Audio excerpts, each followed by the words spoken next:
So censorship of free speech on college campuses. As the First Amendment, as shown here in my introduction, is that the First Amendment also includes triggering or hateful speech. The ethics of censorship and trigger warnings is that no one's interpretation is superior to others, so no one has the moral high ground to silence others' speech based on their perspective of what they say. And it is difficult for teachers to pander to sensitivities of people based on what the teacher might say in a class or show.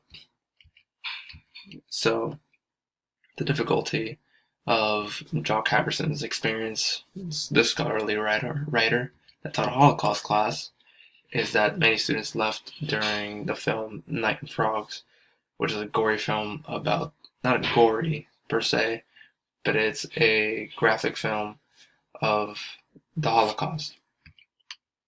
And students can't learn with trigger warnings because they can't deal with the discomforts that they have during the film, which is the reason why that film was shown. And former Harvard professor Rainey Niddle's experience is one that she supported trigger warnings and ended up not, but you'll see why. And when she was showing the film, this film that's shown in quotations, 2 students cried and left during the film. It was a film in which a minor African American boy had sex with an older woman, which is statutory rape. And 2 students cried and left during the showing of that film. In the continuous aftermath, she then set up pre-film discussions for the students to talk about the discomforts, to help them with their discomforts. And she showed the film The Wire, and then the same thing happened. So then she sent out emails about what would be shown before class, and then she would say that they can skip class if they're uncomfortable with the footage that would be shown or taught. And then people took advantage of it, and she ended up leaving teaching because of all the steps she has to go through just to teach a class. In censoring on college groups, Penn State told Young Americans for Freedom that to delete the word God from their mission statement because they said it on the grounds of religious discrimination, while ironically infringing on their First Amendment right to practice their religion freely. Shown here. And the negative effects of coddling students.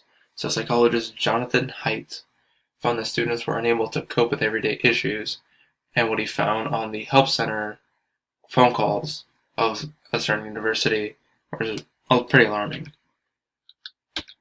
So a roommate referred to a caller. So one of the calls was that the caller was called a bitch by her roommate, and she decided to call the help center for help for that. And then 2 students needed counseling after seeing a mouse in their apartment, which was pretty crazy to get counseling for seeing a mouse. And then the police afterwards had to set up a mousetrap in their apartment because they didn't know how to.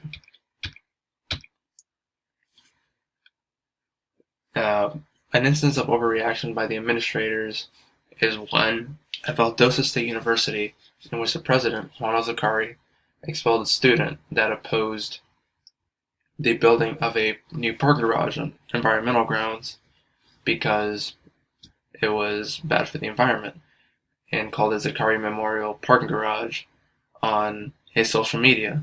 And the president saw this and took that as a death threat and expelled the student, and then told the student that he had 48 hours to leave the campus. It ended up that the student sued Penn State. No, not Penn State, Valdosta State University, and was awarded $900,000 for what happened to him. One of the reasonings for censoring speech for the proponents of it is to protect people with that PTSD. And the issue with this is that the population that has PTSD is very minuscule. It's around 7% nationwide, but that mostly includes military veterans, people that are raped, kidnapped, and tortured. It's not to say that college students today, some of them haven't gone through that, but it would be less than a 7%. And to establish a whole curriculum and culture around that less than 7% is unreasonable.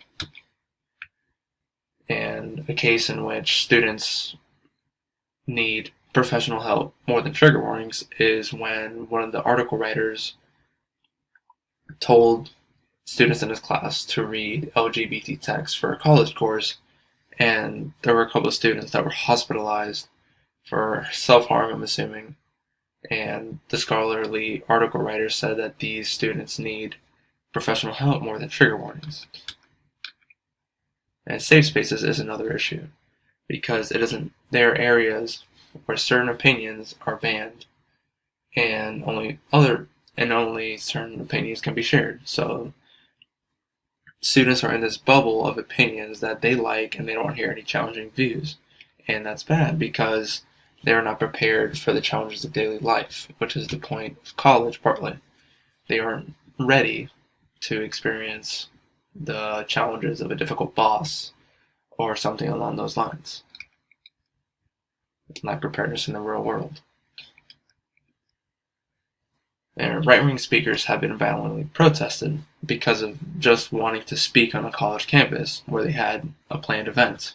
So Mali Yiannopoulos is a British right-wing journalist that had an event to speak at UC Berkeley. It was canceled because of violent riots, protests. $100,000 of private property was caused by rioters and ended up being canceled because it would be unsafe. Ben Shapiro, the founder of right-wing or conservative news network, The Daily Wire, was protested, but UC Berkeley had to hire $500,000 in security to prevent the riots because they knew some were coming. Antifa was making plans to disrupt the event and so on. The logistics of censorship. Only 19% of higher education personnel agree that it's safe to have unpopular views on campus, which is pretty alarming. And a Pew Research showed that 40% of millennials support limiting free speech that is offensive to minorities. And this is the next generation of politicians and people of power that we'll have. And they believe that certain powers should be given to a group or people to establish what is offensive to minorities, and then they should be silenced. And once you give people that power, it becomes a slippery slope.